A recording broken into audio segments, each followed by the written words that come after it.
ഇത്തവണയും കോൺഗ്രസ് പതിവ് തെറ്റിച്ചില്ല. കൊച്ചി നഗരസഭയുടെ ഭരണം കിട്ടിയതോടെ കോൺഗ്രസ് ആ പഴയ കോൺഗ്രസായി. ഗ്രൂപ്പുകളെല്ലാം സടകുടഞ്ഞെണീറ്റു. ഉപശാലകൾ സജീവമായി. കസേരയ്ക്കായുള്ള അടികലശൽ തുടങ്ങി. പൊടുന്നനെ പുതിയ ഗ്രൂപ്പ് സമവാക്യങ്ങൾ വരെ രൂപപ്പെട്ടിട്ടുണ്ടെന്നും വാർത്ത വരുന്നു. മേയർ സ്ഥാനത്തേക്ക് ആദ്യം മുതൽ ഉയർന്നു കേട്ട ദീപ്തി മേരി വർഗീസിന്റെ പേര് അവസാന നിമിഷം പട്ടികയിൽ നിന്ന് വെട്ടി. കൊച്ചി മേയർ സ്ഥാനത്തേക്ക് ആരെത്തണം എന്ന് കോൺഗ്രസ് തീരുമാനത്തിൽ ഗ്രൂപ്പ് മാത്രമല്ല, സമുദായ സമ്മർദ്ദങ്ങളും നിർണായക സ്വാധീനം ചെലുത്തി. കൈയെത്തും ദൂരെ എത്തിയ മേയർ സ്ഥാനം കപ്പിനും ചുണ്ടിനുമിടയിൽ വഴുതിപ്പോയതിൽ ദീപ്തി മേരി വർഗീസിന് വലിയ അതൃപ്തിയുണ്ട്. ദീപ്തിയും അവരെ പിന്തുണയ്ക്കുന്നവരും അത് തുറന്നടിച്ചും കഴിഞ്ഞു. കൊച്ചി കോർപ്പറേഷനിൽ എന്തെല്ലാമാണ് സംഭവിക്കുന്നത്? ആദ്യം RDX.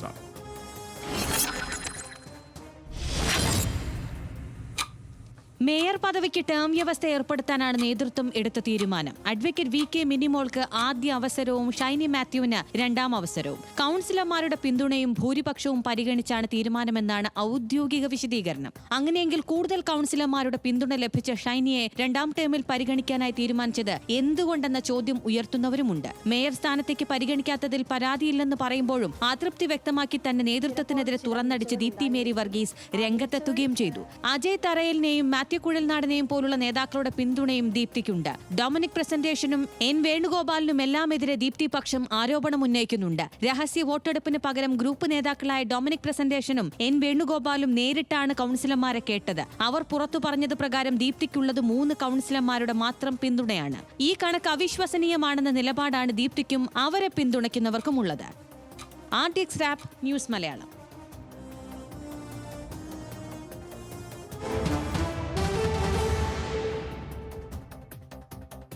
കൈയെത്തും ദൂരത്തു നിന്ന് മേയർ പദവി വഴിമാറിപ്പോയതിന്റെ നിരാശ ദീപ്തി മേരി വർഗീസ് മറച്ചുവയ്ക്കുന്നില്ല. KPCC സർക്കുലർ മറികടന്ന് നടത്തിയ നീക്കത്തിന് നേതൃത്വം നൽകിയവർ മറുപടി പറയണമെന്ന് ദീപ്തി ആവശ്യപ്പെട്ടു. ഗ്രൂപ്പ് മാനേജർമാർ കൗൺസിലർമാരെ ഭീഷണിപ്പെടുത്തിയെന്നാണ് KPCC രാഷ്ട്രീയകാര്യ സമിതി അംഗം അജയ് തറയിലിന്റെ ആരോപണം. എന്നാൽ ഭൂരിപക്ഷം നോക്കിയാണ് ഇതിനു മുൻപും മേയറെ തീരുമാനിച്ചത് എന്ന് മുഹമ്മദ് ഷിയാസ് പറഞ്ഞു. പാർട്ടി തീരുമാനം അന്തിമമാണെന്നും മാറ്റമുണ്ടാകില്ലെന്നും KC വേണുഗോപാലും വ്യക്തമാക്കി. നേതാക്കളുടെ വാക്കുകളിലേക്ക്. ചിലപ്പോൾ ചില വീഴ്ചകൾ ഉണ്ടായെന്നിരിക്കും. ആ വീഴ്ചകൾ തെറ്റ് തിരുത്തി പോകുന്നതാണ് എപ്പോഴും പ്രസ്ഥാനത്തിന് നല്ലത്. അങ്ങനെ വീഴ്ചകൾ സംഭവിച്ചിട്ടുണ്ട് എന്ന് തോന്നേണ്ടത് അത് ചെയ്ത് അതിന് നേതൃത്വം കൊടുത്ത ആളുകളാണ്. അവരാണത് ചെയ്യേണ്ടത്. കൗൺസിലർമാരെ എല്ലാം അവരവരെ ഓരോ ഗ്രൂപ്പുകളിലേക്കും വലിച്ചു കൊണ്ടുപോയി ഗ്രൂപ്പിന്റെ അഭിപ്രായത്തിലേക്ക് കൊണ്ടുപോയി. അപ്പോൾ ഞാൻ പറഞ്ഞു, ഞാനില്ല, ഇങ്ങനെ അഭിപ്രായം പറയാൻ പറ്റില്ല. കാരണം ഗ്രൂപ്പ് നേതാക്കന്മാർ തന്നെ ഇരുന്ന് അവരോട് നിഷ്പക്ഷരാണെന്ന് പറഞ്ഞതിന് അർത്ഥമില്ല. അവരെ ഭൂരിപക്ഷം അഭിപ്രായം എന്താണ്, ന്യൂനപക്ഷ അഭിപ്രായം എന്താണെന്നതിനെ കുറിച്ച് ആർക്കും അറിയില്ല. അവിടെ വെച്ച് DC പ്രസിഡന്റ് ഒരു പ്രഖ്യാപനം എഴുതി പ്രഖ്യാപിക്കുന്നു. ഇത് കടുത്ത അനീതിയാണ്. KPCCയുടെ മാർഗനിർദ്ദേശങ്ങളും മാനദണ്ഡങ്ങളും അടിസ്ഥാനപ്പെടുത്തി തന്നെയാണ് കൂട്ടായ നേതൃത്വമാണ് തീരുമാനമെടുക്കുക. അത് പ്രഖ്യാപിക്കുന്ന ജോലി മാത്രമാണ് DCC പ്രസിഡന്റിനുള്ളൂ. പാർട്ടി തീരുമാനം അന്തിമമാണ് എന്തായാലും. അതിനകത്ത് എന്തെങ്കിലും അപാകതകളോ പ്രശ്നങ്ങളോ ഒക്കെ ഉണ്ടെങ്കിൽ അതൊക്കെ പ്രശ്നങ്ങൾ ചർച്ച ചെയ്യുന്നത് പാർട്ടി വേദികളിലാണ്. മേയർ സ്ഥാനം വീതം വയ്ക്കാൻ തീരുമാനിച്ചത് കൗൺസിലർമാർക്കിടയിൽ നടത്തിയ ഹിതപരിശോധനയിലാണ്. ആദ്യഘട്ടത്തിൽ അഡ്വക്കേറ്റ് VK മിനിമോളും 2.5 വർഷത്തിന് ശേഷം ഷൈനി മാത്യുവും. അവസാന നിമിഷം പരിഗണിക്കപ്പെട്ട 3 പേരിൽ നിന്ന് ദീപ്തി മേരി വർഗീസ് പുറത്തായി. 42 കൗൺസിലർമാരിൽ A ഗ്രൂപ്പിലെ 22 പേർ ഷൈനി മാത്യുവിനെയും I ഗ്രൂപ്പിലെ 17 പേർ മിനിമോളെയും പിന്തുണച്ചു. KPCC ജനറൽ സെക്രട്ടറിയായ ദീപ്തിയെ പിന്തുണച്ചത് 3 കൗൺസിലർമാർ മാത്രമാണ്. കൗൺസിലർമാരുടെ പിന്തുണയ്ക്കൊപ്പം സാമുദായിക പരിഗണനയും ഗ്രൂപ്പ് തീരുമാനവും നിർണായകമായി. മിനിമോൾക്ക് ആദ്യ അവസരം നൽകിയത് മുതിർന്ന നേതാക്കളുടെ നിർദ്ദേശം പരിഗണിച്ചാണ്. മേയർ സ്ഥാനത്തേക്ക് സഭയുടെ ആൾ വരണമെന്ന് ലത്തീൻ സഭ നേരത്തെ ആവശ്യപ്പെട്ടിരുന്നു. കൗൺസിലർമാർക്ക് സ്വതന്ത്രമായി അഭിപ്രായം രേഖപ്പെടുത്താൻ കഴിഞ്ഞില്ലെന്ന് ദീപ്തിയുടെ ആരോപണം. സുതാര്യമായ തെരഞ്ഞെടുപ്പാണ് നടന്നതെങ്കിൽ തീരുമാനം മറ്റൊന്നായേനെ. KPCC മാനദണ്ഡങ്ങൾ പാലിക്കാതെ നടത്തിയ പ്രക്രിയയോട് എതിർപ്പുണ്ട് എന്നും ദീപ്തി മേരി വർഗീസ് പറഞ്ഞു.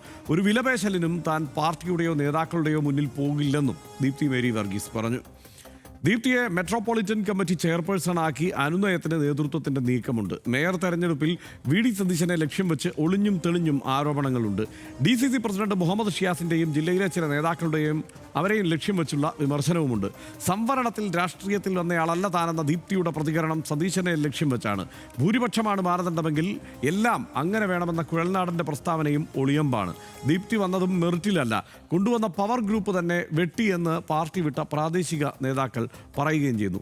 രുചീഷ് രവീന്ദ്രനാണ് ഈ വാർത്തയുടെ വിശകലനങ്ങൾക്കായി നമുക്കൊപ്പം ചേരുന്നത്. രുചീഷ്, ഇത് എന്തുകൊണ്ട് എറണാകുളത്തെ അല്ലെങ്കിൽ ഈ കൊച്ചി കോർപ്പറേഷനിലെ കാര്യം മാത്രം ഇങ്ങനെ ചർച്ചയാവുന്നു, ബാക്കി എല്ലായിടത്തും മേയർമാരെയൊക്കെ തിരഞ്ഞെടുക്കുന്നുണ്ടല്ലോ എന്ന് ചോദിച്ചാൽ ഇത് കോൺഗ്രസിൻ്റെ ഇനിയങ്ങോട്ട് നീണ്ടു നിൽക്കുന്ന രാഷ്ട്രീയ നീക്കങ്ങളിലെ ബലാബലങ്ങളിൽ ഒക്കെ നിർണായകമാകാൻ സാധ്യതയുള്ള ഒരു തീരുമാനമായിരുന്നു എന്നതുകൊണ്ടുകൂടിയാണ്.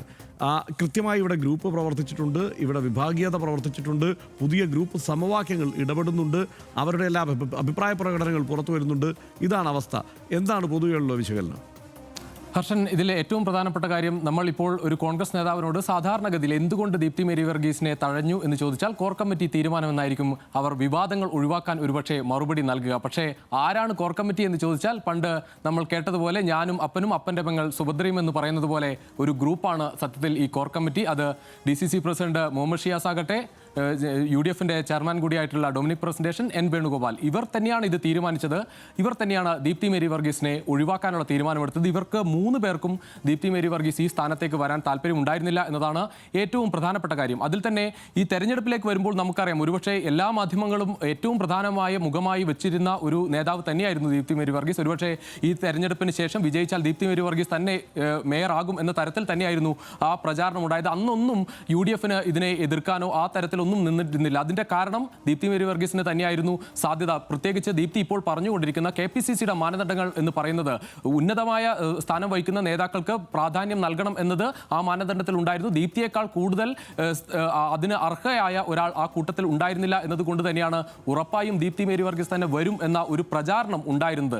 എന്തായാലും ആ തഴയപ്പെട്ടതിൽ ഗ്രൂപ്പുകളുടെ പ്രവർത്തനമെന്ന് നേതാക്കൾ തന്നെ തുറന്നു പറയുന്ന തരത്തിലേക്ക്, പ്രത്യേകിച്ച് അജയ് തറയിലുള്ള അടക്കമുള്ള ആളുകൾ വളരെ തുറന്നു തന്നെ പറയുകയാണ്. ഗ്രൂപ്പ് പോരാണ് കഴിഞ്ഞ ദിവസം രാത്രി നടന്ന ചർച്ചയിൽ ഒക്കെ ഉണ്ടായത്. ഏറ്റവും പ്രധാനപ്പെട്ട കാര്യം, ഈ അംഗങ്ങളോട് ചോദിച്ചു, ഇത് നേരത്തെ തീരുമാനിക്കപ്പെട്ടതാണ്, ദീപ്തിയെ പുറത്താക്കണം ഒഴിവാക്കണം എന്ന കാര്യത്തിൽ നേരത്തെ തീരുമാനിക്കപ്പെട്ടതാണ്. പക്ഷേ അവസാന ഘട്ടത്തിൽ നടന്ന ചർച്ചയിൽ ആരാകണം എന്ന തരത്തിലേക്ക് പോകുന്നത് ഈ എന്ത് കാരണം കണ്ടെത്തണം എന്നത് അനുസരിച്ചാണ്. അതിന് ആ ഒരു കാരണമാണ് അംഗങ്ങളുടെ പിന്തുണ എന്ന ഒരു കാരണം ഉണ്ടാക്കിയത്. ആ അംഗങ്ങളുടെ പിന്തുണയിൽ ഏറ്റവും കുറവ് പിന്തുണ തനിക്കാണ് എന്ന തരത്തിൽ വരുത്തി തീർക്കാനുള്ള ശ്രമമാണ് ഒരുപക്ഷെ ദീപ്തിയെ കൂടുതൽ വേദനിപ്പിക്കുന്നത്. അതാണ് ഈ പരാതിയിലേക്ക് പോകുന്നത്. ഇനി വരുന്ന തെരഞ്ഞെടുപ്പ് കാലത്തേക്ക് പോവുകയാണ് UDF.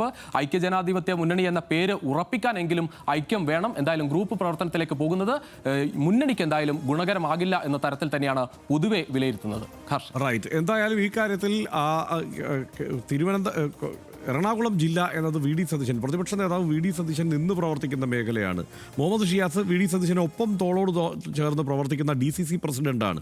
ആ നിലയ്ക്ക് തന്നെ അവർ ആഗ്രഹിക്കുന്ന മട്ടിൽ കാര്യങ്ങൾ പോവട്ടെ എന്ന് KC വേണുഗോപാൽ തീരുമാനിച്ചതിന് പിന്നിൽ അദ്ദേഹത്തിന് ഗ്രൂപ്പ് താല്പര്യങ്ങൾ ഇല്ലാത്തത് കൊണ്ടൊന്നുമല്ല, പക്ഷേ അതിനപ്പുറത്തുള്ള ചില കാരണങ്ങൾ കൂടിയുണ്ട്. പ്രത്യേകിച്ച് ലത്തീൻ സഭയിൽ നിന്ന് തന്നെ അവർ താല്പര്യപ്പെടുന്ന ഒരാൾ മേയറായി വരണം എന്നുള്ള താല്പര്യം പ്രകടമാക്കിയിരുന്നു. അത് ഖണ്ഡിച്ചുകൊണ്ട് മുന്നോട്ട് പോയാൽ സ്വാഭാവികമായും ആലപ്പുഴ അടക്കമുള്ള പ്രദേശങ്ങളിൽ KC വേണുഗോപാലിൻ്റെ പ്രധാനപ്പെട്ട കേന്ദ്രങ്ങളിലൊക്കെ ലത്തീൻ സമുദായത്തിൽ നിന്നൊരു തിരിച്ചടി ഉണ്ടാകുമോ എന്നുള്ള സംശയം ഒരുപക്ഷെ KC വേണുഗോപാലിന് ഉണ്ടായിട്ടുണ്ടാവാം.